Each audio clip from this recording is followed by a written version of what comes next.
Dimanche prochain est lancée dans tous les diocèses du monde la consultation pour le synode romain qui aura lieu en 2023. Ça veut dire marcher ensemble, c'est vraiment le peuple de Dieu qui est invité à prendre la parole. Voilà, c'est des moments importants pour la vie de notre Église. Donc encore une fois, tous ceux qui le voudront pourront participer à cette consultation.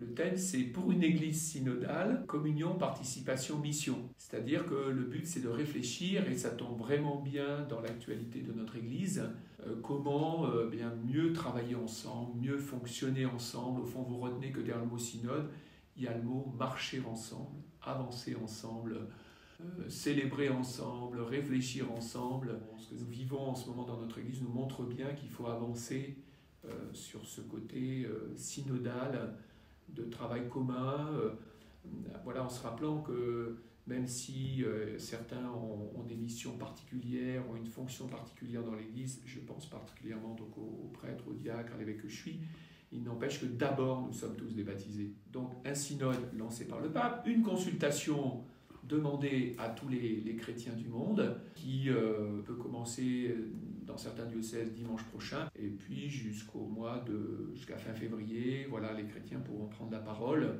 sur donc ce thème de la synodalité. Alors on n'oublie pas que dans notre diocèse, nous sommes déjà, nous, en synode.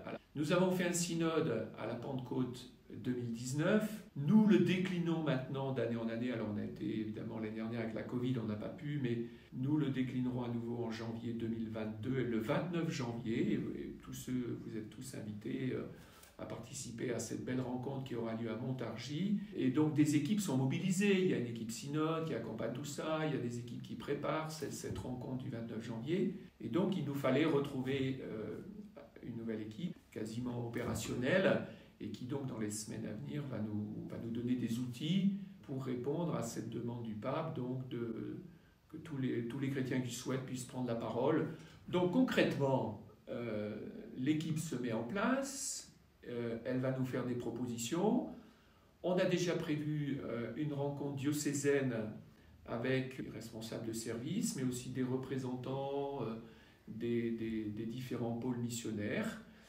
Voilà, où donc laïcs et prêtres viendront à cette journée du 20 novembre comme une espèce de grand lancement de notre démarche diocésaine sur ce synode romain. Voilà, on se rappelle bien, donc synode diocésain et nous, le synode romain à l'appel du pape. Et donc n'oubliez pas de prier pour que nous soyons vraiment à l'écoute de l'Esprit Saint. Voilà, j'aime beaucoup dans le livre de l'Apocalypse, c'est ce qui nous avait guidés pour notre propre synode diocésain. Qu'est-ce que l'Esprit dit aux églises? Et donc il nous faut rentrer dans cette prière, à l'écoute de la parole de Dieu, de l'Esprit Saint, et puis bien sûr à l'écoute les uns des autres pour savoir qu'est-ce que Dieu attend pour notre Église aujourd'hui. On est devant un grand chantier, un grand défi, mais ensemble, et donc d'une manière synodale, nous pouvons le relever, et bien sûr avec l'aide de l'Esprit Saint sans lequel nous ne pouvons pas faire grand-chose, mais avec lui, tout est possible.